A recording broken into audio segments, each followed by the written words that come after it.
Start. बहुत सारे question हैं कि ब्लड कैसा होना चाहिए, पैक्सेल होना चाहिए, सलाइन वॉश होना चाहिए, फिल्टर्स यूज़ करने चाहिए, नहीं करने चाहिए, ट्रांसफ्यूजन्स के पहले लेसिक्स लेना चाहिए, नहीं लेना चाहिए, मलेरिया पैरासाइट्स के मेडिसिन लेने चाहिए, नहीं लेने चाहिए। These are the very common questions, and speed of blood and the quality and the quantity. Can you just clear this? विजय बोल रहे हैं कि ये तो इतना सिंपल सवाल है कि आप भी हैंडल करो, मेरे स्टेटस का नहीं है।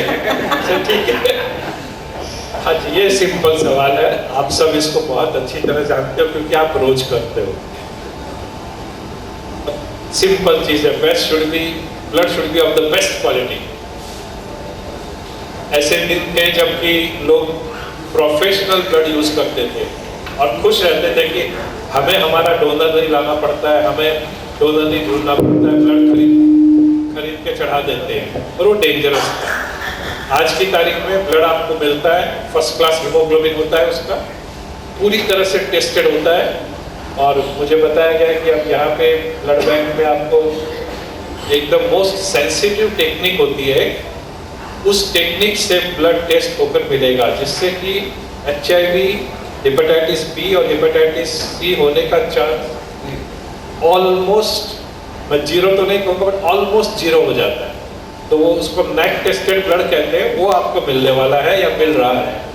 तो आइडिया ये है कि ब्लड से आपको कोई वायरस नहीं आए, कोई इन्फेक्शन नहीं आए, मलेरिया नहीं आए, बुखार नहीं हो, कोई जर्म्स नहीं आए, वो ब्लड से आपको कोई रिएक्शन नहीं हो, उसका grouping cross matching first class हो, उस ब्लड का हीमोग्लोबिन फर्स्ट क्लास हो, और वो ब्लड बहुत पुराना ना हो। अब आप ऐसा तो नहीं कह सकते कि आज जो ब्लड लिया मुझे वही चाहिए, पर एक एवरेज है कि एक 10 दिन तक का ब्लड, तो उसका हीमोग्लोबिन आपके शरीर में थोड़ा ज़्यादा रहेगा। तो ज़्यादा पुराना ना हो, प्लीज़ बी केयरफुल, वजह से ज़्यादा पुराना नहीं हो। कल आप ब्लड बैंक को तंग मत करिएगा। और उसका हीमोग्लोबिन वो अपने आप टेस्ट करते हैं, वायरसेस का सब टेस्ट करते हैं। In other words, quality of the blood bank. अगर आप ब्लड बैंक और उसके ब्लड बैंक ऑफिसर को ट्रस्ट करते हो, रेड क्रॉस है, JJ हॉस्पिटल है, सेंट जॉर्ज है, अब आप यहाँ भी ब्लड बैंक बना रहे हो, उसकी क्वालिटी फर्स्ट क्लास है, तो आपके बच्चे को कोई रिस्क नहीं है। और बाकी तो आप जानते हो कि आपका हीमोग्लोबिन बच्चे का 10 या 9.5 के नीचे नहीं जाना चाहिए। इस चक्कर में मत रहिए कि मेरे बच्चे को तो ब्लड 2 महीने में चढ़ाना पड़ता है, आप नुकसान कर रहे हो। जैसे अभी वाधवा साहब ने पिकअप किया, वो लड़की थी, हाइड्रिया ले रही है, उन्होंने यहाँ बैठे खाए तो एकदम तेल लग रही है, और हीमोग्लोबिन उन्होंने बताया 4.5 ग्राम। अब वो नहीं चलेगा। अब 4.5 ग्राम है तो आप उसको, ऐसा है कि एक थके हुए घोड़े को मार रहे हो, फिर आप उसको बोला आप स्कूल जाओ, खेलने को जाओ, कैसे स्कूल जाएगी, कैसे खेलेगी, और उसकी ग्रोथ कैसे होगी। तो फिर आप उसका हीमोग्लोबिन 9-10 पे रखो। यही था, और भी कुछ वेट ब्लड लेसिक्स। बच्चों का हार्ट बहुत स्ट्रॉन्ग होता है, अगर मेरे को ब्लड चढ़ाना है तो मैं लेसिक्स लूंगा। लेसिक्स एक ऐसी दवा है जो शरीर में जगह बनाती है, पानी निकाल दो, जगह बन जाए, ब्लड ले लो। ओके, तो अगर मेरा हार्ट एकदम खराब है तो मैं पहले लेसिक्स ले लूँ, थोड़ी जगह बन जाए, ब्लड ले लूँ, तो मेरे हार्ट पे लोड नहीं हो। अब थैलेसीमिया बच्चों का हार्ट, मैं उनकी बात नहीं कर रहा जिसका फेरेटिन 20,000 है, जो भी 25 साल के, जिन्होंने कभी डेस्परा लिया नहीं, कभी कुछ लिया नहीं, तो उनका तो हार्ट खराब हो सकता है। पर जो 2 साल के, 3 साल के, 4 साल के, 6 साल के, 8 साल के, 10 साल के बच्चे हैं, उनका हार्ट सॉलिड है, आपको कोई लेसिस की जरूरत नहीं है, अनलेस आपका खुद का हीमोग्लोबिन वो 4 ग्राम है। वो 4 ग्राम है तो उसका शरीर में पानी इतना है कि शायद आपको थोड़ा लेसिस देना पड़े। तो ये डिसीजन आप डॉक्टर रोचलानी और डॉक्टर वाधवा पे छोड़ दो। किसी बच्चे को 10 में से, 20 में से, 30 में से, 40 में से एक को हो सकता है शरीर में पानी ज्यादा, हार्ट कमजोर है, लेसिस की जरूरत है, सबको जरूरत नहीं है। वो तो प्रॉब्लम हो जाती है, आप लेसिस दो और बच्चे को ब्लड चढ़ा दो, अब बच्चा पेशाब करना चाहता है, आप बोलते बैठे रहो अभी पूरा हो जाए, तो आप तकलीफ दे रहे हो बच्चे को लेसिस देकर। सलाइन वॉशिंग एक प्रिंसिपल है ब्लड का कि आपको कोई नुकसान नहीं होना चाहिए। अब थैलेसीमिया को सिर्फ रेड सेल चाहिए, white cell, platelet, plasma. Blood में 4 चीज होती है, प्लाज्मा, व्हाइट सेल, प्लेटलेट और रेड सेल। तो आप चाहोगे कि वो सब कुछ ना हो ब्लड में, तो उसको पैक्सेल कहते हैं। क्या ब्लड नहीं देते हो, पैक्सेल देते हो, सिर्फ रेड सेल। जब मैं स्टूडेंट था, जब इनसे मेरी आधी उम्र थी, तो उस समय हम सलाइन डालते थे। ये ब्लड है तो हम उसमें सलाइन डालते थे, पानी डालते थे, उसको घुमाते थे, वो पानी फेंक देते थे जिससे कि प्लाज्मा निकल जाए, व्हाइट सेल निकल जाए, प्लेटलेट निकल जाए। फिर और डालते थे सलाइन, फिर उसको 3 बार उसको वॉश करते थे। उस समय हमारे पास और कोई रास्ता नहीं था ये सब निकालने का, पर हमें ये पता था कि जब हम ये करते हैं तो शायद उसके साथ में कुछ बैक्टीरिया भी अंदर जा सकता है, क्योंकि ये सारी ओपन सिस्टम हो जाती है। जब आप उसमें कुछ मिक्स करते हो, निकालते हो, तो हो सकता है कुछ ऐसे जर्म्स चले जाएं कि आप उस ब्लड से सेप्टिक हो जाए, आपको फिर फीवर आ जाए, और कभी कभी वो फीवर खतरनाक हो जाए। दुनिया भर में सलाइन वॉशिंग बंद हो गई है, और मेरा तो यहाँ आने के पहले विश्वास था कि इंडिया में भी बंद हो गई है। साउथ बॉम्बे में तो ऑलमोस्ट बंद है, कोई नहीं करता है। तो जो पैक्सल बनाते हैं तो उसमें ज़्यादातर तो वो उसको कचरा वर्ड यूज़ कर सकते हैं, वो सारा कचरा निकल जाता है। और एक सिस्टम है जो थोड़ी महंगी है, पर वो व्हाइट सेल को पूरी निकाल देती है। ब्लड जब लेते हैं तो कुछ ऐसे इक्विपमेंट है कि ब्लड को स्टोर करने के पहले व्हाइट सेल निकाल देते हैं। और मुझे खटूजा साहब ने कहा कि अब आपको शायद उस तरह का ब्लड आने वाला है आपके ब्लड बैंक में, कि वहीं पे ब्लड भेजने के पहले, स्टोर करने के पहले वो व्हाइट सेल निकाल देंगे। ओके, और अगर जब तक वो नहीं होता है और अगर थोड़ी आपके पास पैसे की ताकत है, तो आप पैक सेल को ल्यूकोसाइट फिल्टर के थ्रू दे सकते हो। ल्यूकोसाइट फिल्टर यानी जो ल्यूकोसाइट व्हाइट सेल को फिल्टर करते हैं। तो जब आप सेट लगाते हो तो एक थोड़ा कॉस्टली सेट आता है जो व्हाइट सेल को निकाल देता है, खाली रेड सेल अंदर जाते हैं।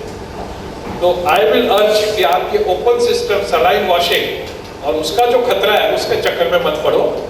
ये ज़्यादा खतरनाक है, फायदा कम है। आप ल्यूको डिप्लीटेड ब्लड लो, या तो ब्लड बैंक से आएगा या आप अपना फिल्टर लगाओ। फिल्टर लगाने के लिए मैं ज़्यादा इसलिए एम्फसाइज नहीं कर रहा हूँ कि वो कॉस्टली चीज़ है, सब नहीं कर सकते। Okay, what is it? काफी हमारे बच्चे जो इंसिस्ट करते हैं कि भाई वो जब ब्लड देते हैं तो यहाँ से ब्लड आएगा तो सलाइन वाश है क्या, ऐसा है क्या? तो आपके जो क्वेश्चन जो हैं, जो आप पूछते हो कि भाई ये जे महानगर से आएगा तो सलाइन वाश होकर मिलेगा क्या, यहाँ से आया तो हमें सलाइन वाश मिलेगा क्या? तो आपका डाउट जो है सर ने क्लियर कर दिया है। और इसी में और भी किसी को कोई डाउट है तो अभी पूछ सकते हैं। ब्लड से रिलेटेड अगर किसी को कोई प्रश्न या कोई संकोच है तो आप बिना संकोच के पूछ सकते हो। किसी को नहीं? Okay, fine. What is the effects of wheat grass in thalassemia? This doctor Marwah करके थे, जो डॉक्टर अग्रवाल ज़्यादा जानते होंगे, मैंने उनको देखा नहीं है। तो पीजीआई चंडीगढ़ में उन्होंने पहले किया था जो व्हीट जर्म ऑयल से था। अभी व्हीट जर्म ऑयल बनाना ज़्यादा डिफ़िकल्ट है, और उनकी स्टडी काफ़ी छोटी थी, 34 या 36 पेशेंट्स की थी। तो उसके वहाँ से वो शुरुआत हुई। लोग घर में उगाते हैं, घर में ही बनाकर मिक्सर में डालकर, अभी वो 25 ग्राम भी हो सकता है, 10 ग्राम भी हो सकता है। काफ़ी लोग पूछते हैं कितना लगाना चाहिए, वो मुझे भी नहीं मालूम। तो दैट्स वाई हमने जब शुरुआत की तो गोलियों से शुरू की।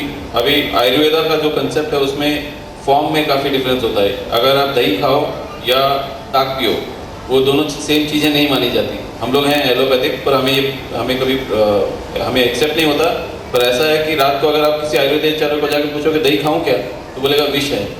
और उसको पूछोगे ताक पी लूँ क्या, बटर मिल्क पी लूँ क्या, तो बोलता है अच्छा है।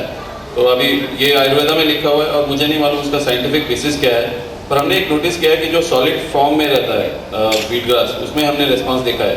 हमने काफ़ी कम पेशेंटों को केवल व्हीट ग्रास दिया है जो below the age of 2 years थे, जो हमारे पास पहले आए। उनमें से 3 हैं जो अभी अराउंड 8.5-9 का मेंटेन करते हैं। तो व्हीट ग्रास का इफेक्ट हाइड्रोक्सी जैसा ही है। उसका फ़ायदा ऐसा है कि उसके साथ कोई और डर मेंटेन नहीं है, क्योंकि घास है तो उसके कारण कोई नहीं बोल सकता है कोई कैंसर की ड्रग है। उसको छोड़कर मुझे नहीं लगता है। इसके जो एक्टिव एलिमेंट है, अगर आप जाके देखोगे तो क्लोरोफिल बोलते हैं, और वो बोलते हैं कि क्लोरोफिल और हीमोग्लोबिन का डिज़ाइन सेम रहता है except for magnesium changing in place of ion, जो हीमोग्लोबिन आयन रहता है उस जगह पर अगर मैग्नीशियम डालते तो क्लोरोफिल का स्ट्रक्चर हो जाता है। तो ऐसा लोगों का मानना है कि उससे होता है, पर ये बहुत ज़्यादा बेसिक एक्सप्लेनेशन हो गया, इसमें शायद पूरा आंसर नहीं है। इसके लिए ICMR और बाकी लोगों ने पैसा डालने पड़ेंगे और उसे रिसर्च करके हमें मालूम पड़ेगा आगे जाकर। अगर आपको ये पूछा जाए कि अमिताभ बच्चन को एक्टिंग आती है तो आप क्या बोलोगे? आती है। और आपको कहे कि राखी सावंत को एक्टिंग आती है, क्या कहोगे? तो देखिए, अगर किसी चीज में दम है तो सारी दुनिया कहेगी कि दम है, उसमें फिर आप सवाल नहीं उठाते हो। जब आपको सवाल उठाना पड़ता है तो कहीं ना कहीं कुछ प्रॉब्लम है, नहीं तो सवाल ही नहीं होता। आपने कभी ये नहीं पूछा कि ब्लड चढ़वाएं, 10 फलान ले, और व्हीट ग्रास के लिए कोई भी कॉन्फ्रेंस में सवाल नहीं हो, ऐसी कॉन्फ्रेंस ही नहीं होती है। 20 साल से मैं सुन रहा हूँ wheat grass, wheat grass, wheat grass. क्यों सुन रहे हैं? क्योंकि वो काम नहीं करते। सीधी बात है। ओके, कोई न्यू या अपकमिंग मेडिकेशन थैलेसीमिक्स के लिए है उस पर? मुझे तो एक ही जो ड्रग अवेलेबल है उसको डिसिटेबिन बोलते हैं। कुछ लोगों ने इस्तेमाल किया है, इंजेक्शन है डिसिटेबिन करके, और एजासाइक्लिन थोड़े लोग इस्तेमाल कर रहे हैं। इसका डेटा बहुत पक्का नहीं है अभी तक, वो क्लिनिकल ट्रायल में रिसर्च में आएगा पहले और उसके बाद ही हमें अवेलेबल होगा। उसके बारे में यहाँ पर बोलना शायद, जैसे व्हीट ग्रास भी रिसर्च का ही है, कंट्रोवर्शियल, वैसे ही डिसिटेबिन भी उतना ही कंट्रोवर्शियल रहेगा। तो वो एक मुझे मालूम है, बाकी सर शायद बता पाएंगे। मैंने माइक इनको इसलिए दिया कि मेरे पास इसका कोई जवाब नहीं। अगेन सेम थिंग, 1970 से मैंने मेडिसिन शुरू की और आज तक थैलेसीमिया में इतना है कि इसको आप रोको, इसको आप क्योर करो, ट्रांसप्लांट करो, नहीं तो ब्लड और किलेशन करो। There is a full stop after that. बाकी सब कॉम्प्लिकेशंस के ट्रीटमेंट है। और मुझे नहीं लगता है, मेरी ज़्यादा उम्र नहीं बची है, बट मेरी उम्र में कोई मैजिक होने वाला है। पर जो यंग है, वो विजय इज देयर, 40 इयर्स है इनके सामने, शायद कुछ मैजिक हो जाए। पर आप मैजिक पे ज़्यादा विश्वास मत रखिए, मैजिक कभी कभी होता है। तो कोई मेजर कोई ऐसा ब्रेक थ्रू आएगा कि सब कुछ चेंज हो जाएगा, वैसे कोई होप्स मैं आपको नहीं दे सकता। It revolves around same thing कि आप अपना कम्युनिटी में, अपनी फैमिली में, अपने रिश्तेदारों में, अपने वेल विशर्स में, फ्रेंड्स में इतना पॉपुलर कर दो थैलेसीमिया को कि एक थैलेसीमिया का बच्चा पैदा नहीं हो गया तो आप उसको ट्रांसप्लांट कैसे न तैसे करवा दो, पैसे रेज करो, ट्रांसप्लांट करवा दो, डोनर लाओ, और अगर वो नहीं हो रहा है तो आप उसको बेस्ट क्वालिटी ब्लड और बेस्ट रिलेशन, बस फुल स्पैन। Thank you. जैसे कि अभी एक प्रश्न है जेलोट्रॉनिक इंजेक्शन के ऊपर, ये किसने भेजा? प्लीज़ वो आप आगे आ जाएंगे, क्योंकि अभी लास्ट हम लोग का एक मेडिकल ऐसे just we are discussing patients, तो उसमें काफ़ी सारे पेशेंट्स ने हम लोग को काफ़ी कॉमन चीज़ पूछी थी कि मुझे बैक पेन हो रहा है, मुझे जेलोट्रॉनिक इंजेक्शन लिखा है डॉक्टर ने, तो वो ब्लाइंडली फॉलो नहीं करते हैं डॉक्टर्स को, उन लोग गूगल पे जाके रिसर्च करते हैं और उसका साइड इफेक्ट चेक करते हैं। तो अभी क्वेश्चन वही है कि what are the side effects of jelotronic injection and what are the other aspects we have to consider. किसने दिया है ये क्वेश्चन? डजंट मैटर किसने दिया, वो थोड़ा शाय फील कर रहे हैं। This is a very good question. This is almost like जैसे कहा कि कोई ब्रेक थ्रू हुआ है, this is a breakthrough. आपकी बोन्स में से जो कैल्शियम बाहर निकलती है उसको बोन्स में रखना जरूरी है, और वो ये दवा करती है। तो जो ये ऑस्टियोपोरोसिस की बात हुई थी कि हड्डियां कमजोर हैं, दर्द करती हैं, फ्रैक्चर हो सकती है, उसमें कैल्शियम देना, विटामिन डी देना, प्रोटीन देना, एक्सरसाइज करना, वो सब पहले से था। और उसमें अब ये एक नई दवा ऐड हुई है, ये एक इंजेक्शन है, इसको नस में देते हैं, छोटा सा है, 15 मिनट में लगता है। थैलेसीमिया को साल में सिर्फ एक बार जरूरत पड़ती है, हर साल एक इंजेक्शन, वो भी पहले 10-15 साल जरूरत नहीं है, उसके बाद इसकी जरूरत पड़ती है। उससे आपका कैल्शियम बोन्स में रहता है, बोन्स स्ट्रॉन्ग बनती है। तो अगर आप 10-15 साल की उम्र के बाद इसको यूज़ करो, आप डेक्सा स्कैन आपने सुना होगा, डेक्सा स्कैन आपको बताता है कि हाँ अब आपकी हड्डियों में प्रॉब्लम आ रही है, तो वो एक इंडिकेशन हो जाता है कि आपको जोलिट्रिनिक एसिड का इंजेक्शन देना है। अगर आपका कैल्शियम और विटामिन डी कम है तो इस इंजेक्शन से आपका ब्लड का कैल्शियम और गिर सकता है। तो आपको जो भी लेना है आप पीडियाट्रिशियन की मदद से लीजिए, वो आपका चेक करेंगे कैल्शियम, विटामिन डी, अगर सप्लीमेंट्स की जरूरत है तो उसके साथ ये देंगे। इसकी वायर आती है 4 मिलीग्राम में, पर कुछ बच्चों को 1 मिलीग्राम 2 मिलीग्राम की जरूरत होती है, तो वो सब देखना पड़ता है। तो ये इट्स नॉट लाइक वाटर कि आपने ले लिया कहीं भी, be careful, but that is a breakthrough, okay, for bones it's a breakthrough. Thank you. हाँ जी, ये बहुत अच्छी बात बताई इन्होंने। अगर आपके दांत खराब है तो पहले आप डेंटिस्ट के पास जाओ, पूरा डेंटल इलाज कराओ, फिर ये इंजेक्शन लीजिए, नहीं तो इस इंजेक्शन से आपकी जॉ बोन को बहुत डैमेज हो सकता है। तो ये बहुत जरूरी है कि आप दांतों को फर्स्ट क्लास रखो, और इस इंजेक्शन को अगर आप साल में लेना चाहते हो तो डेंटिस्ट को भी आप साल में 2 बार मिलते हो। Very good, very good. हाँ, डेंटिस्ट तो बहुत जरूरी है, ये तो बहुत जरूरी है। अगर आप 70 साल के हो और आपके 32 के 32 दांत इंटैक्ट है तो आपके यहाँ पे डेंटिस्ट अच्छा है। Thank you. बहुत सारे थैलेसीमिक्स में ब्रेथलेसनेस फील होती है, so that is exertion.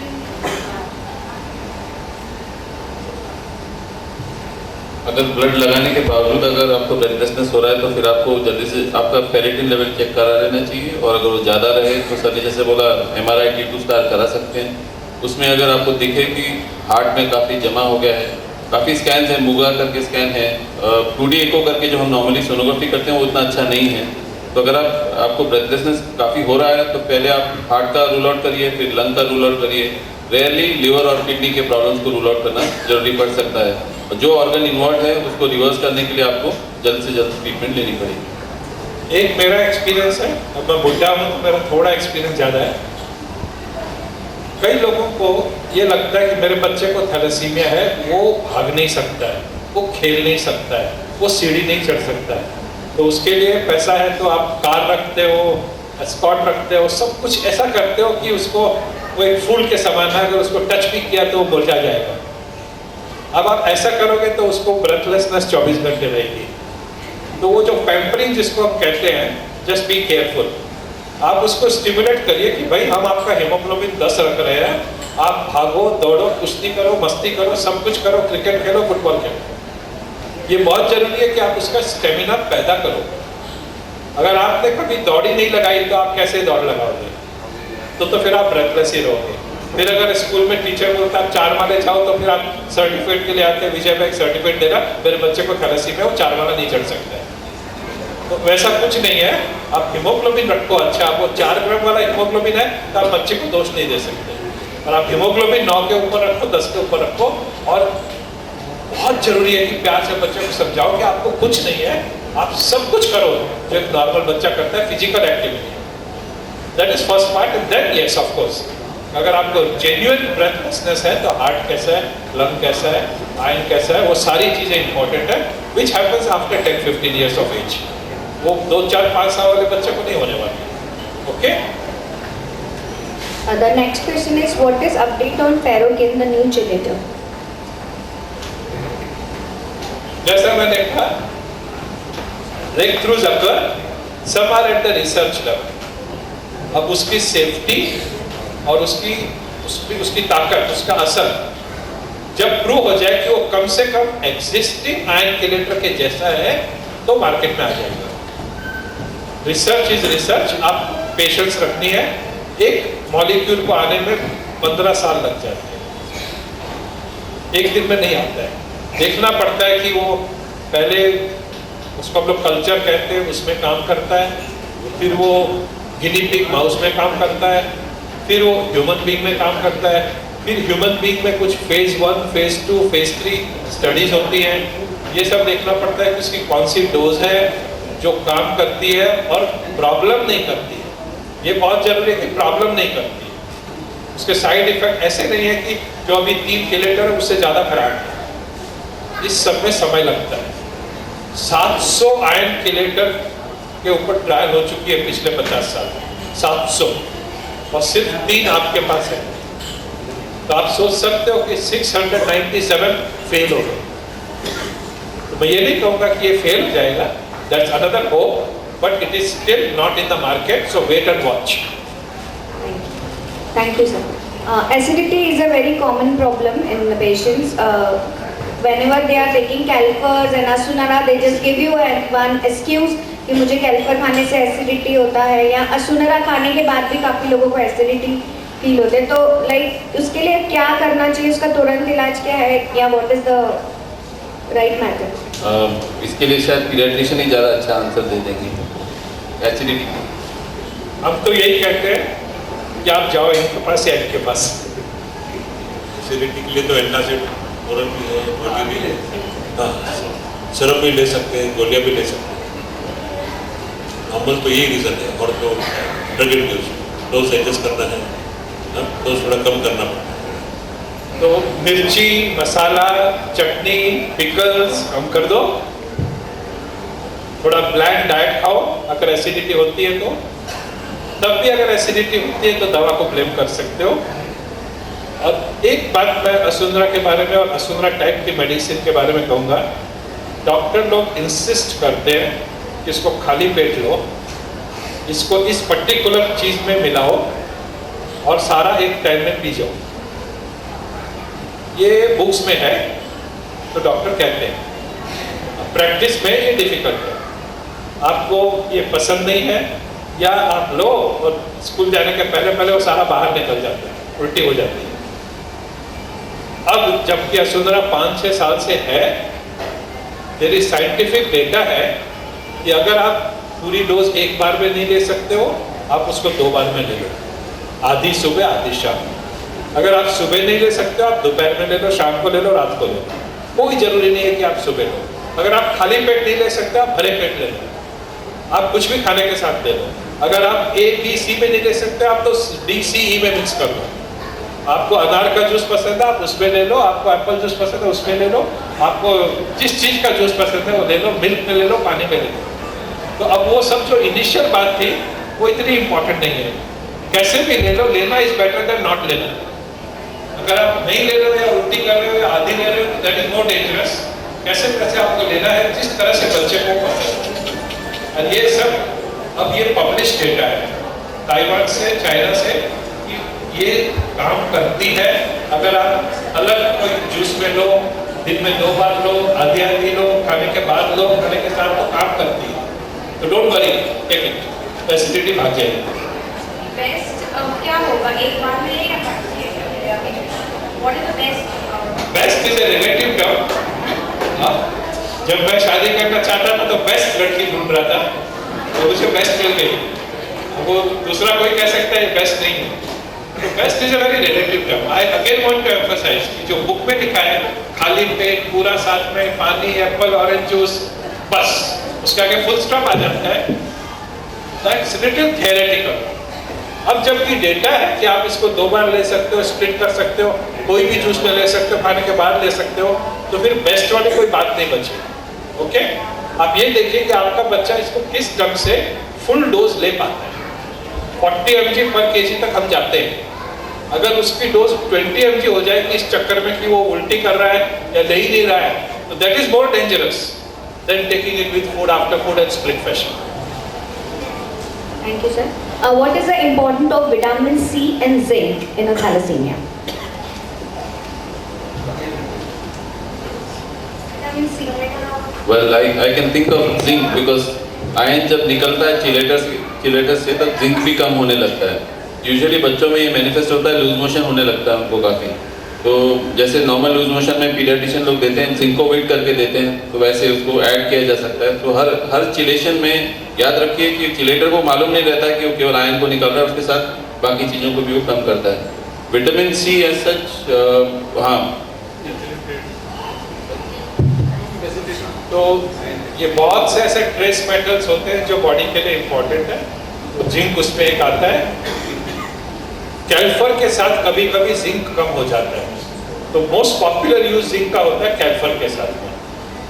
Vitamin C के ऊपर एक थोड़ा डेटा है कि अगर आप जब डेस्फारा लेते हो उसके साथ में अगर थोड़ा सा विटामिन सी लेते हो तो डेस्फारा ज़्यादा काम करता है।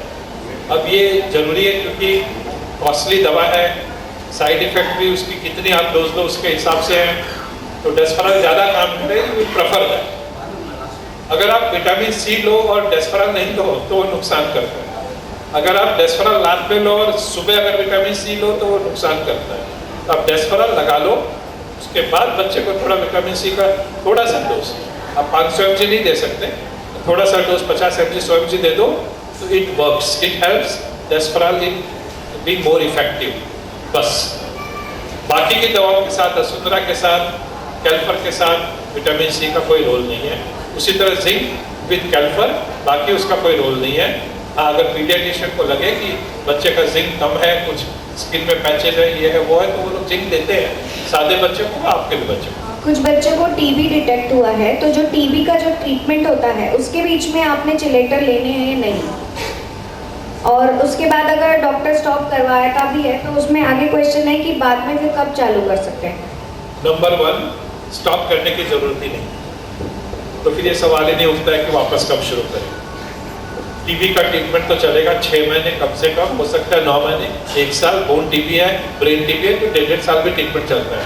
अगर आप आयरन किलेशन नहीं करोगे तो बहुत प्रॉब्लम हो जाएगी। कोई भी 3 किलेटर से टीबी का चांस बढ़ जाता है, ऐसा कोई डेटा नहीं। ओके, तो अक्यूट इन्फेक्शन होते हैं तो अलग बात है, हम लोग बंद कर देते हैं क्योंकि वो 1 हफ्ते 2 हफ्ते की बात है। पर टीबी का ट्रीटमेंट इतना लंबा चलता है, किलेशन बंद करने की कोई जरूरत नहीं।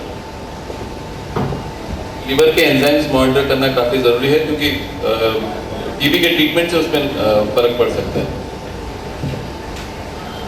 थैलेसेमिक्स के लिए कोई स्पेसिफिक डाइट या आयरन रहता है फूड में, वो नहीं खा सकते, बहुत सारे रिस्ट्रिक्शंस कोई डालते हैं, तो India is a vegetarian country, या तो रिलीजियस वाइज या अपब्रिंगिंग वाइज, या आपके पास पैसा ही नहीं है नॉनवेज खाने के लिए। ओके, फर्स्ट मेरा एक्सपोजर था थैलेसीमिया से, तो हमारी मीटिंग थी साइप्रस में 1981 की बात है। वहां पर वेजिटेरियन फूड मिलता ही नहीं था, सारे थैलेसीमिया नॉनवेज खाते थे और आज तक खाते हैं। तो जब आप नॉनवेज जो एकदम रिच है आयरन में, मटन है, रेड मीट है, सब कुछ खाते हो, तो फिर हमारे बच्चों को मदर्स आती है कि ये एप्पल में कितना आयरन है, ऑरेंज में कितना आयरन है, ये पालक में कितना आयरन है। मैं मेरे बच्चे को स्पिनच नहीं देती हूँ क्योंकि I am not saying that these people do that. मेरे पीडियाट्रिशियन ने कहा है आयरन मत देना, पॉइजन है। वो बच्चा बेचारा बच्चा कुछ खाना पसंद नहीं करता है, खाता नहीं है, that is more dangerous. So in India, you are predominantly vegetarian. Please don't bother at all. This is for thalassemia major, जहाँ से सारा आयन आपका जो मंथली या 2 वीकली ब्लड से आता है। अब है थैलेसीमिया इंटरमीडिया या वो सिकल थैलेसीमिया वाले हैं, वो जरा डेंजरस एरिया है। वहाँ का सारा आयन गट आंतड़ी से आता है जो आप खाते हो, तो उनके लिए there is a specific diet जिसमें आयन नहीं है, क्योंकि उनको ब्लड तो ज़्यादा लगता नहीं है, उनका सारा आयन डाइट से आता है। तो वहाँ हम कहते हैं कि आप वेजिटेरियन बन जाओ, वेजिटेरियन में यही आइटम बदलो और खाने के बाद ब्लैक टी पी लो, तो वो आयन को और कम करती है, अंदर नहीं जाता है। तो thalassaemia intermediate, lot of diet, lot of restriction. Major सारा आयन ब्लड से आ रहा है, आप खाना खाओ, कुछ भी खाओ। एक पेशेंट है, उसको कुछ क्वेश्चन पूछना है तो वो खुद पूछना चाहता हूँ। He is admitted in a Jaslov hospital.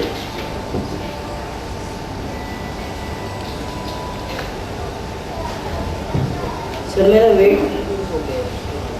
क्या हुआ है बेटे? पहले बताओ क्या करना। ठीक है, इनको ट्यूबरक्लोसिस हो गया था, टाइफाइड हो गया था, इनको हॉस्पिटल में रहना पड़ा, सर्जरी हुई। He has gone through hell. I mean, बहुत तकलीफ से आप गुजरे हो। जी जी मेरा बढ़ गया। जी, फिर आपका लीवर दवाओं से थोड़ा इफेक्ट हो गया। ठीक है, आपका वेट लॉस हो गया, अब आप डिटरमाइन कर लो कि आपको डॉक्टर अग्रवाल जैसा बनना है। ओके, वैसे ही करना है। एकदम। तो डॉक्टर साहब आपको पीडियाट्रिशियन कुछ एपेटाइजर देंगे और एक लिस्ट देंगे मेडिसिन की। हमारे यहाँ पे जो वेट लूज करने के लिए आते हैं तो हम एक लिस्ट रखते हैं कि ये मत खाओ, उस लिस्ट को हम चेंज कर देते हैं कि ये सब खाओ। ओके, तो आपकी फिर फैमिली को बताना है कि फ्राइड फूड खाओ, पोटैटो खाओ, राइस खाओ, मिठाइयाँ खाओ, हाँ सब चीज़ों से आप अपना वजन बढ़ाओ। हाँ तो वजन बढ़ जाएगा, डोंट वरी। हम यहाँ रो रहे हैं, हमारा वजन कम नहीं हो रहा हाँ, सारे प्रश्न शायद हमने कंप्लीट किए हैं। अगर किसी का है तो प्लीज आप पूछ लीजिए। एक आप माइक ले लो आप। हाँ, हाँ, जिसको भी क्वेश्चन पूछना है, हाँ जिसे भी क्वेश्चन पूछना है प्लीज आके आपके प्लीज प्रश्न पूछिए। Yeah, hello, Dr. Rangan.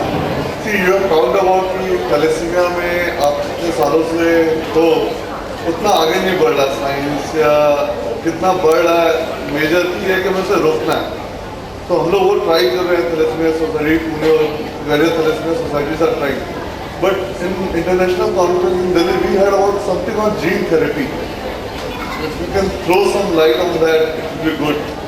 Apart from that, my second question on, you said कि prevention, whatever we can do. So we hear too much on folic acid, calcium tablets, but when I was there in Holland, their doctors never suggest कि folic acid लो या calcium tablet low. Similarly, one of my friends is in US. There also doctors are saying only blood low, chelation fix करो, no need of folic acid or calcium tablet. So I'm always confused कि लेना है नहीं लेना है, किस as में लेना है। ओके, तो पहला तो जो सेकंड क्वेश्चन है तो बहुत सिंपल है। इन थैलेसीमिया मेजर हम आपको कहते हैं कि आप इतना ब्लड चढ़ाओ कि आपका खुद का ब्लड न बने। क्यों? क्योंकि अगर आपका खुद का ब्लड बनेगा तो ऐसे भी वो टिकता नहीं है, उसका पानी हो जाता है और आपकी बोन्स ज़्यादा काम करेंगी तो बोन्स चौड़ी हो जाएंगी, फैल जाएंगी, चेहरा भद्दा हो जाएगा, बोन्स सारी कमजोर हो जाएंगी, फिर वो ऑस्टियोपोरोसिस, फ्रैक्चर वो सब हो जाएगा। इनफैक्ट उसीलिए कहते हैं कि आप बाहर से ब्लड इतना चढ़ाओ कि आपका हीमोग्लोबिन 10 के नीचे जाए नहीं, तो ओन प्रोडक्शन एकदम शट ऑफ हो जाता है। तो जब ओन प्रोडक्शन शट ऑफ हो गया तो आपको फोलिक एसिड की जरूरत ही क्या है? नॉर्मल फोलिक एसिड तो डाइट में आती है, एक्स्ट्रा फोलिक एसिड आपको क्यों चाहिए जब आपको ब्लड ही नहीं बनाना है? ओके, इसलिए फोलिक एसिड की कोई जरूरत नहीं है थैलेसीमिया मेजर को, अनलेस अब भाई साहब आए थे यहाँ पे, बीमार थे वो 3-6 महीने, उनका वजन इतना गिर गया है तो उनको पौष्टिक खाना चाहिए, साथ में सारे विटामिन चाहिए, वो ठीक है। तो 99% लोगों को थैलेसीमिया मेजर को कोई फोलिक एसिड नहीं चाहिए। कैल्शियम की बात अलग है। अब इंडिया में जैसे मैंने कहा कॉम्प्लिकेशंस हो जाते हैं, तो अगर आपका पैराथायरॉयड ग्लैंड होता है, खराब हो गया है, आपकी कैल्शियम कम है, आप जोलेंड्रेनिक एसिड लेना चाहते हो तो कैल्शियम की जरूरत पड़ती है। सनलाइट में नहीं जाते हो, विटामिन डी कम हो गया है तो आपको विटामिन डी की जरूरत पड़ती है। तो कैल्शियम, विटामिन डी और जोलेंड्रेनिक एसिड कई बच्चों को नहीं पर 10 बरस की बात की उम्र वाले पेशेंट्स को जरूरत पड़ सकती है। ओके, तो पहला क्वेश्चन था आपका जीन थेरेपी। अगर आप दिल्ली में आ रहे हो तो I am talking on gene therapy. It's a very pessimistic news. अभी तक कुछ मेजर हुआ नहीं है। जैसे डॉक्टर साहब बोन मैरो ट्रांसप्लांट करते हैं, जो स्टेम सेल है हमारा जिससे ब्लड बनता है उसको खत्म कर देते हैं, नया स्टेम सेल लगा देते हैं। अब जीन थेरेपी में क्या होता है कि आप अपना स्टेम सेल निकालो, उसमें जो थैलेसीमिक जीन है उसको रिप्लेस करके दूसरी जीन डाल दो, नॉर्मल जीन डाल दो और वही स्टेम सेल को वापस लगा दो। तो इसका एक ऑटो ट्रांसप्लांट। ऑटो ट्रांसप्लांट का कंसेप्ट बड़ा अच्छा है, जीन रिप्लेस करने का भी कंसेप्ट बड़ा अच्छा है कि एक ही तो जीन खराब है उसका आप रिप्लेस कर दो। पर अगर ऐसा सब होता तो जैसे मैंने कहा Rakhi Sawant would have become Amitabh Bachchan. जितना वो सिंपल नहीं है उतना ये काम भी सिंपल नहीं है। स्ट्रगल चल रही है, बहुत लंबी स्ट्रगल चल रही है। सेम थिंग जब मैं स्टूडेंट था तब जीन थेरेपी पे लेक्चर सुनता था, आज जीन थेरेपी पे लेक्चर देते हैं तो सक्सेस इज बहुत दूर है। Man is trying to become god but वो बन नहीं पा रहा है, आप भगवान बन नहीं पा रहे हो। हाँ पर कोशिश जारी है, हो सकता है हो जाए। किसने सोचा था कि बोन मैरो ट्रांसप्लांट हो जाएगा? डॉक्टर साहब ने थॉमस का पिक्चर बताया, उसने करते रहे हो गया। तो जीन थेरेपी भी हो जाए, और आज की तारीख में nothing. One more question. Normally blood transfusion होते थे, veins destroy सॉयल रखे बच्चों के, तो उसके लिए थर्मोफोन यूज करना चाहिए, नहीं यूज करना आजू बाजू बैठे हैं स्पेशलिस्ट, हम तो कहते हैं भाई आप पीडियाट्रिशियन के पास जाओ और नियोनेटोलॉजिस्ट के पास जाओ, तो जिसकी वेन बिल्कुल नहीं दिखती है उसका भी वो इलाज करते हैं। हम तो उसमें फेल हो जाते हैं, हम ट्राई करते हैं, हमें वेन नहीं मिलती है, पर ये लोग करते हैं। सर आजकल तो वेन डिटेक्टर आ गया है, थोड़ी देर के बाद मिल जाएगा, तो वेन डिटेक्टर उसको डार्क स्किन में काम नहीं करेगा, फेयर स्किन में काम करेगा। फेयर स्किन में काम See, my question is, Okay, so my vein question is detector. mainly on whether to use that thrombophone ointment. Thrombophob ointment, कितने थैलेसीमिया ल्यू 52 लेते हैं? ल्यू 52 हाथ उठाओ, 1 2। कुछ ऐसी दवाएं हैं जो इतनी पॉपुलर है कि वो कंपनियां मिलियनर बन गई हैं, पर वो दवा में कोई दम नहीं होता है। Thrombophob is one of them. हर नर्स, हर डॉक्टर, हर नर्सिंग होम, हर हॉस्पिटल थ्रोम्बोफोब रखता है, हर पेशेंट यूज करता है।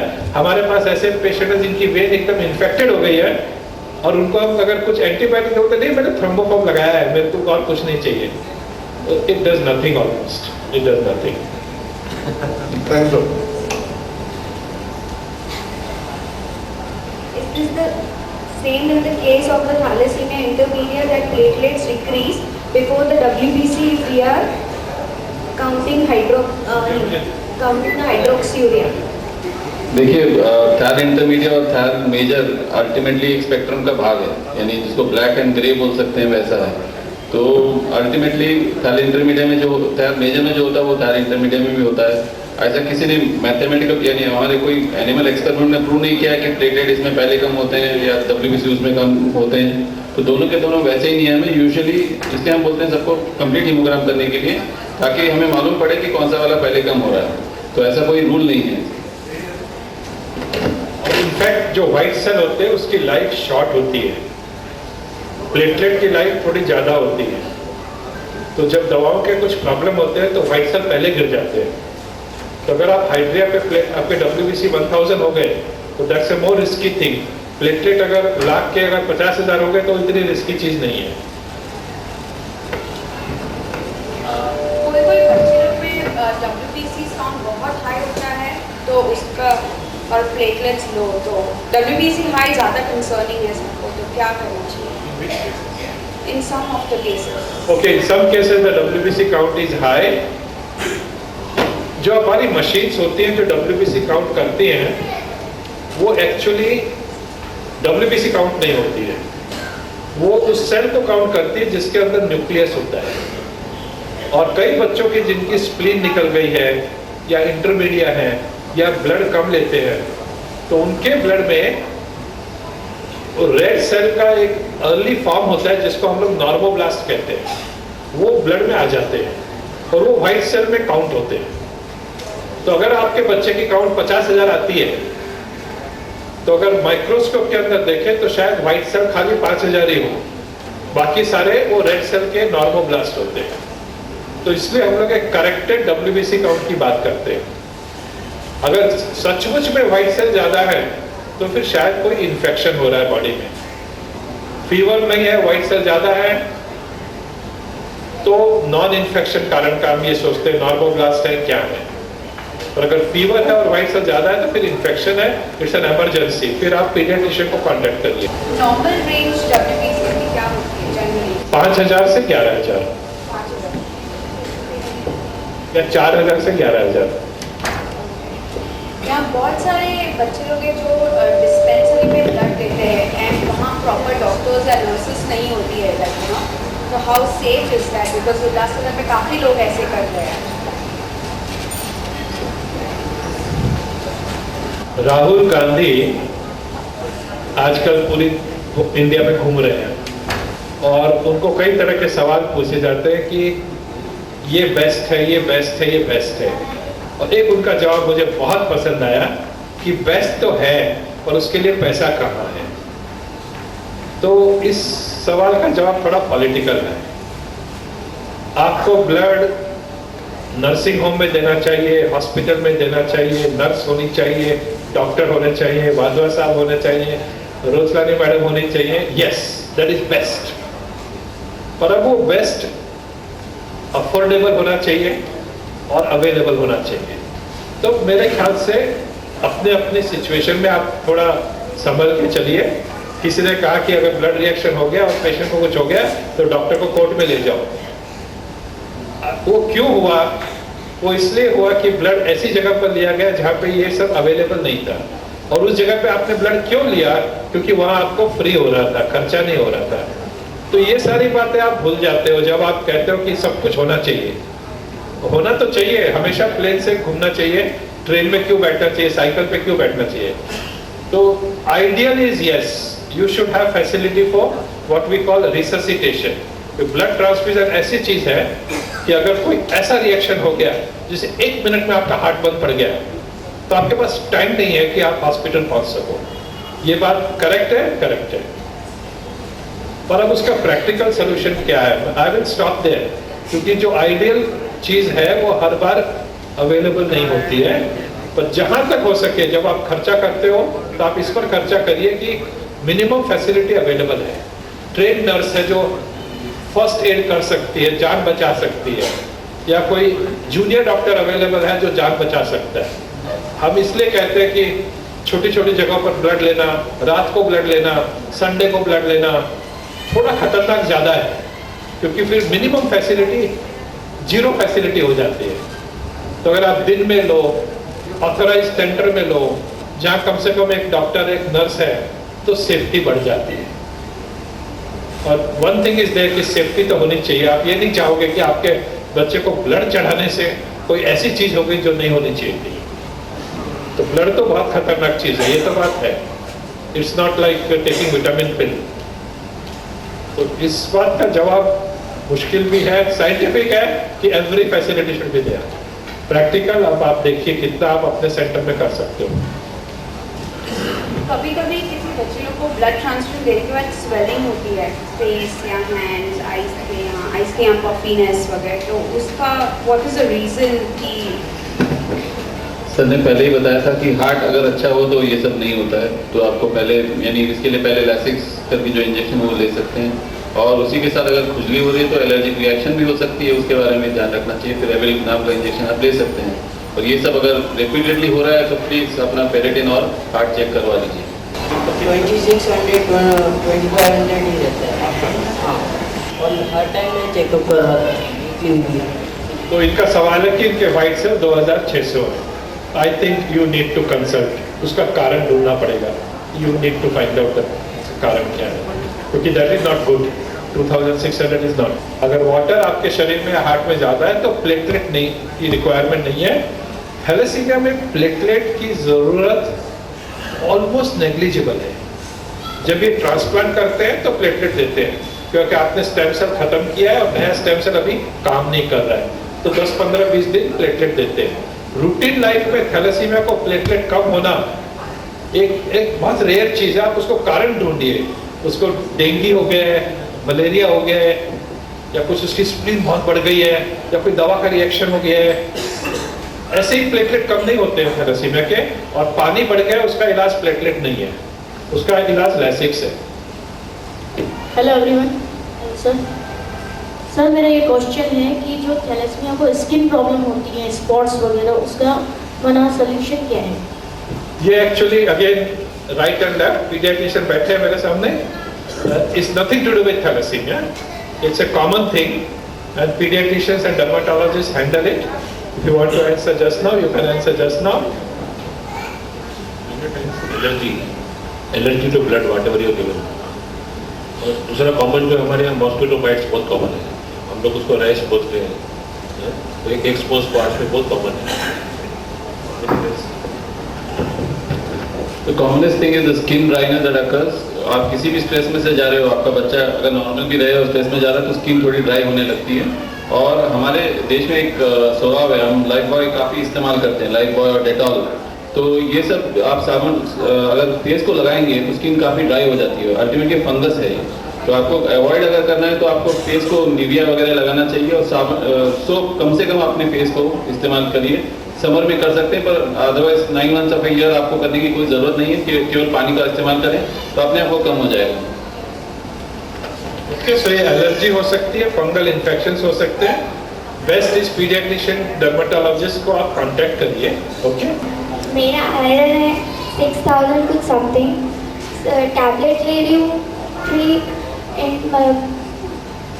500 into 3 नो टेक्सरॉक्स स्प्लिट करके लेती हूँ, एक 2 सुबह और एक शाम को, लेकिन अभी भी कम नहीं हो रहा है, so what to do. So this is a perfect case कि अगर आप अपने वजन के हिसाब से मैक्सिमम अमाउंट दवा का ले रहे हो और वो अंदर टिक रहा है, उल्टी नहीं हो रही है और आपका फेरेटिन 6000 रह रहा है डिस्पाइट आप कई साल से ले चुके हो, तो यू नीड कॉम्बिनेशन। आपके लिए वो दवा इफेक्टिव नहीं है। ऐसे हैं बच्चे जो फुल डोज ले रहे हैं, साल भर हो गया है। वन मोर क्वेश्चन जी, सिंकोविट दवाई लेना है, सिंकोविट जिंक जो मैंने अभी जिंक की बातें की, तो जैसे वो किसी ने कहा स्पॉट्स आ गए हैं, या स्पॉट्स मेरे को बहुत आते हैं, रेड स्पॉट्स लेग्स पे या ब्लैक स्पॉट्स, और पेन भी होता है उसमें। जिंकोवेट इज नो मैजिक ड्रग, सारे स्पॉट्स उससे नहीं जाएंगे।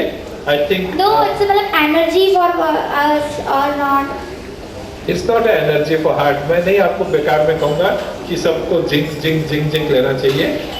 अगर आपको जिंक लेने से महीने 2 महीने में फायदा हुआ है, ठीक है, नहीं हुआ आप उसको छोड़ दो। अभी तक लिया नहीं है सर। आप ले लो 2 महीने, अगर फायदा हुआ ठीक है, नहीं तो छोड़ दो।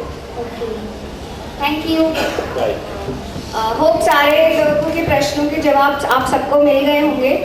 This is the last question because sir को जाना भी है। Factor is naturopathy. People say have more carrot juice, munakka,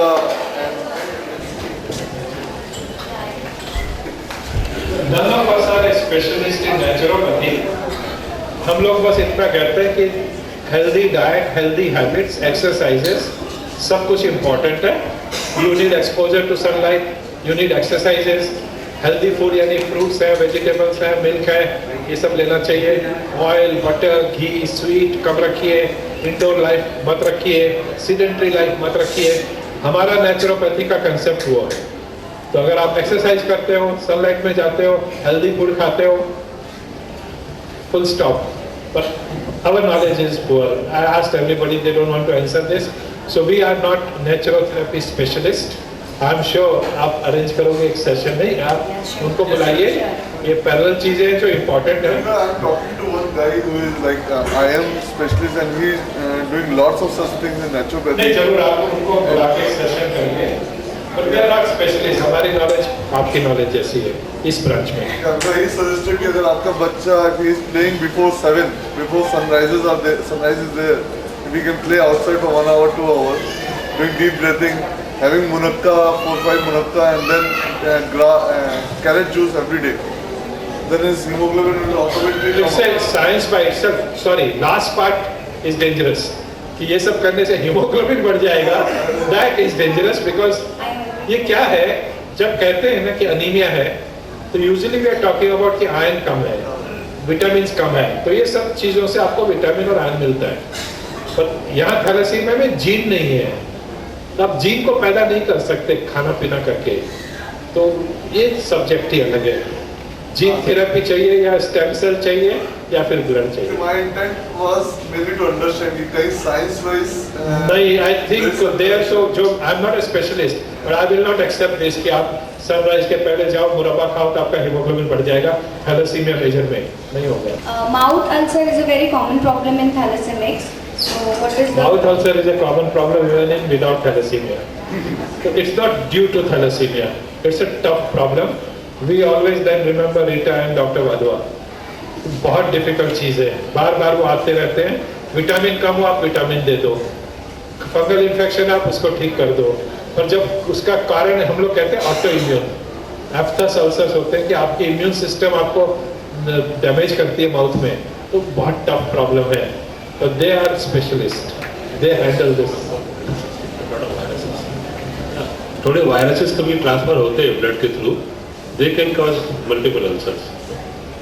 उसका कारण ढूंढ के आपको उसका इलाज करें। तो आप पीडियाट्रिशियन को कांटेक्ट करिए इस चीज़ के लिए। It's not due to thalassaemia. Desperol in IV? Desferal IV was a compromise. जब मैं स्टूडेंट था तो डेस्फेराल नहीं था, पंप नहीं थे। फिर डेस्फेराल आया, पंप नहीं आए। तो हम डेस्फेराल को, क्योंकि अगर आप डेस्फेराल को पियोगे तो काम नहीं करता है, अगर आप डेस्फेराल को ऐसे ही इंजेक्शन से दोगे तो 1 मिनट में वो पूरा निकल जाता है। तो आप उसको स्लो देना चाहते हो तो पंप आया, पर इंडिया में पंप नहीं आया था, तो हम देते थे उसको सलाइन में डाल के 6 घंटे चढ़ाते थे। अब मुश्किल काम है ना, अगर मैं आपको, एक तो ऐसे ही ब्लड आप 2 घंटे में चढ़ाते हो, और उसके साथ में मैं कहूँ हर दिन आपको 6 घंटे में हम इंट्रावीनस डेस्फेराल की ड्रिप लगाएंगे, तो फिर बच्चा कैसे कंफर्टेबल नहीं रहेगा। तो अगर किसी कारण से आप पंप आपके पास नहीं है, टेम्परेरी पीरियड के लिए पंप खराब हो गया है, या पंप आप अफोर्ड नहीं कर, पोर्ट बिठाने के बाद आप 24 घंटे भी दे सकते हो intravenous. It's a very powerful system. अगर आपका फेरेटिन 6000 है, किसी ने कहा 20,000 है, आपकी जान को खतरा है, तो आप पोर्ट बिठा के आप डेस्फेराल दे सकते हो। महंगी चीज है, पोर्ट बिठाना महंगा है, पोर्ट महंगा है, फिर उतना डेस्फेराल रोज देना साल भर, वो महंगा है। पर पैसे की अगर ताकत है तो किसी का अगर हार्ट खराब है, फेरेटिन 20,000 है, तो आप इंट्रावीनस पोर्ट से दे सकते हो। रूटीन लाइफ में वेन से 6 घंटे 8 घंटे देना, अगर आप महीने में 2 बार देते हो तो वो काम नहीं करने वाला है। महीने में 20 बार देते हो तो बच्चा तंग आ जाएगा। तो मैं खाली 2 चीज सोच सकता हूँ, पोर्ट वाली, और या आप वसुंधरा के साथ में हफ्ते में 1 बार 2 बार दे रहे हो। बहुत सारे बच्चे लोग हैं जो ब्लड ट्रांसफ्यूजन के साथ डेस्फेराल देते हैं, लाइक यू नो। तो ब्लड ट्रांसफ्यूजन आप महीने में 2 बार करते हो, तो अगर आप डेस्फेराल महीने में 2 बार लोगे तो it is drop in the ocean. उससे कितना आपका फेरेटिन कम होगा? अनलेस आप कैल्फर भी ले रहे हो, वसुंधरा भी ले रहे हो, साथ में डेस्फेराल महीने में 2 बार ले रहे हो, तो ठीक है, कुछ तो असर हो जाएगा। पर आप सिर्फ डेस्फेराल ले रहे हो और महीने में 2-3 बार ले रहे हो, तो आपका फेरेटिन बढ़ता ही जाएगा। पर ब्लड के साथ लेना सेफ होगा? ब्लड के साथ, यानी एक तरफ ब्लड चल रहा है, एक तरफ डेस्फेराल चल रहा है, that is okay, that's not dangerous, that's okay. अगर आप रोज पंप लगाते हो और इन एडिशन आप ब्लड के साथ में एक सेपरेट ड्रिप लगाते हो, ब्लड में आप डेस्फेराल नहीं डाल सकते, सेपरेट ड्रिप लगेगी। सर एक क्वेश्चन है इनका, ये जिम में जाना चाहते हैं तो बाकी के बच्चों को भी स्टिमुलेट करिए, वो क्यों नहीं जिम में जाना चाहते? Everybody should go to the gym. देखिए ये थैलेसीमिया मेजर है और जिम में जाते हैं, आप पे जाइए, इनके जैसे हेल्थ बनाइए। लास्ट क्वेश्चन सर ने मुझे बहुत बार पूछा कि अभी जैसे हमारे बच्चे काफ़ी ग्रो हैं और उनका तो अभी बेसिक प्रॉब्लम है marriage. The question is thalassaemia major की शादी करना कितना सही है, और मेजर टू मेजर शादी करना कितना सही है, और मेजर टू नॉर्मल अगर शादी करते हैं तो क्या कॉन्सिक्वेंसेस है? Deepti, you are still known as Dipti or something? Mrs. No. I know that. Miss Mystic बात की बात है, but Dipti's name is Dipti. Dipti Adya Shetty, yeah. तो Deepti is the glorious example आपके सामने। मेरी वाइफ ने अपने रूम में दीप्ति के 10 पिक्चर लगा के रखे हैं, और जब वो कोई बात करता है तो बोलते हैं कि she is my Aishwarya Rai. Okay, तो अब जब Deepti can look like this, when I used to take lecture, Dipti's photograph was always there when she was 1 year old, 3 year old, 5 year old, 7 year old, 9 year old, और फिर एक मैंने बनाया था picture जिसमें उसके 1 ईयर से लेके 20 ईयर्स तक के पिक्चर थे। तो thalassaemia can be like Deepti, मेहनत करनी है आपको। She did all the, I mean her parents and she, they took all the pains, she give the credit straight away. अगर आप थोड़ी तकलीफ उठाओ, थोड़ा साइंस पूरा सीखो और एग्जीक्यूट करो उसको, तो you can be absolutely like a normal person. हमारे क्लिनिक में वो डॉक्टर उषा जब वो पिक्चर दिखाती है तो विश्वास नहीं करते, बोलते हैं आप ऐसे ही हमें बुद्धू बना रहे हो कि थैलेसीमिया है।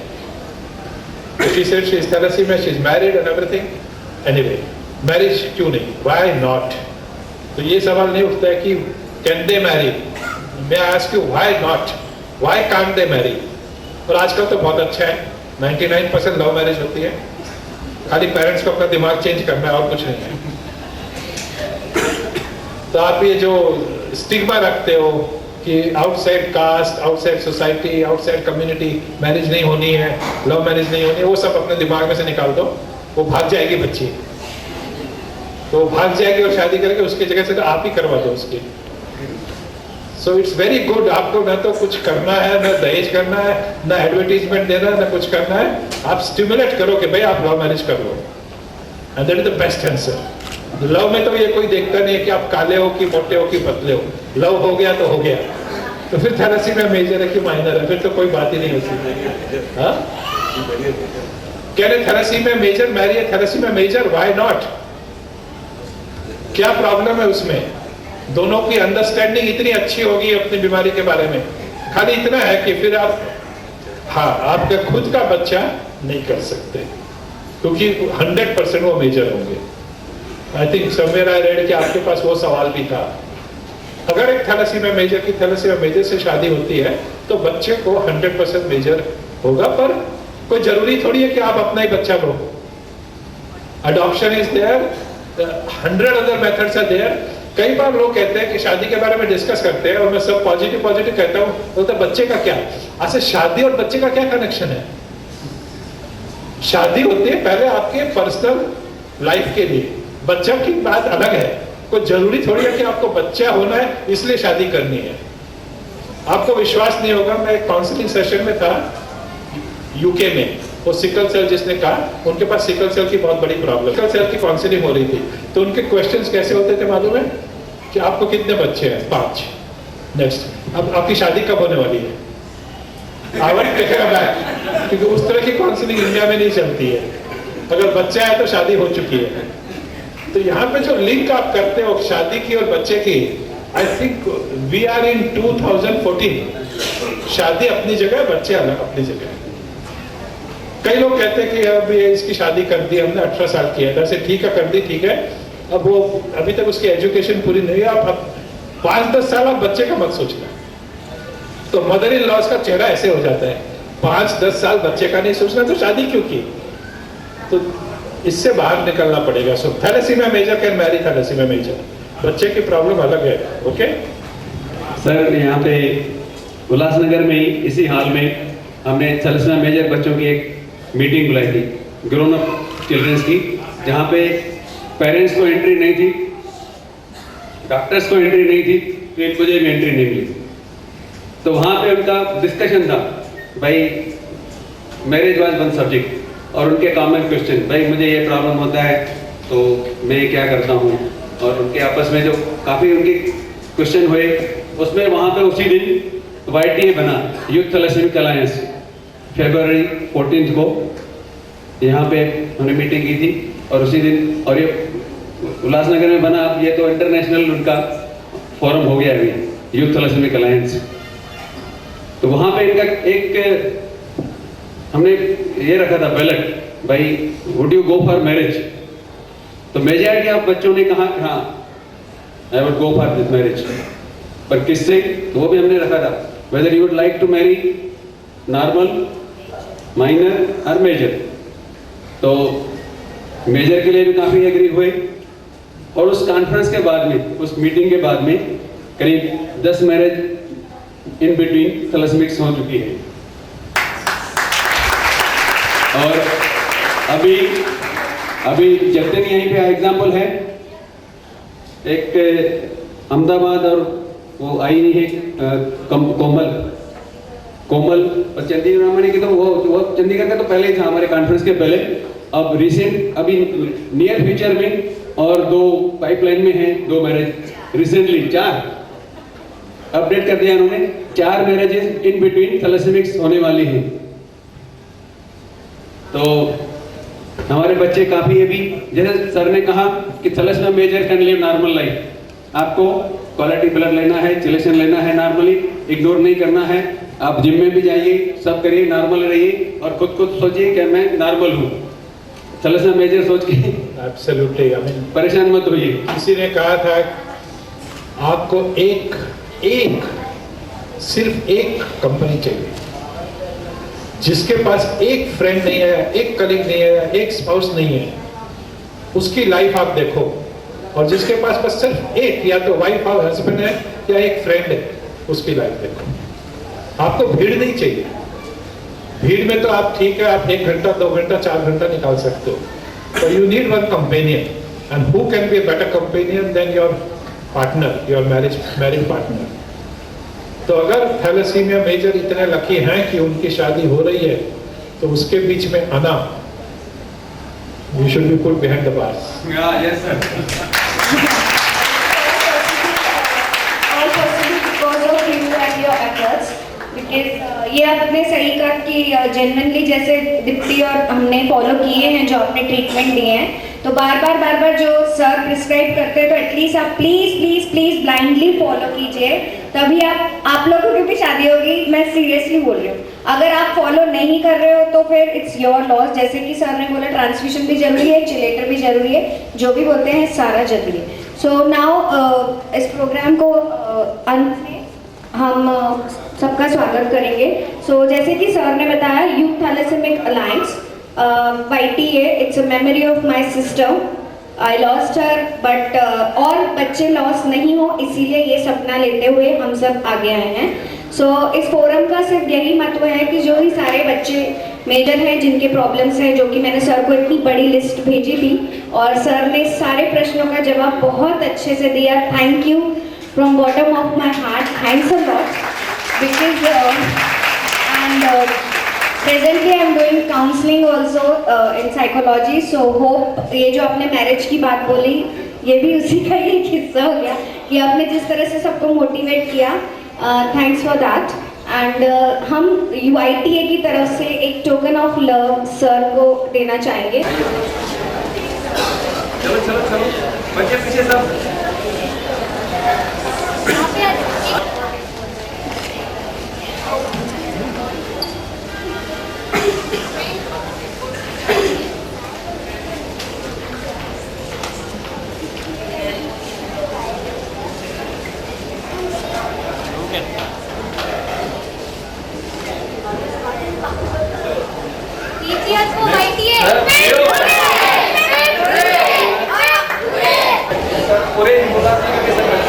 सारे उल्लासनगर की टीम की तरफ से खरबूजाम का सर का स्वागत करेंगे।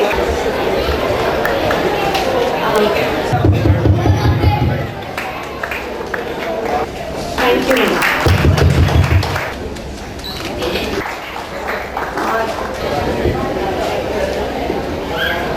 Okay,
Thank you.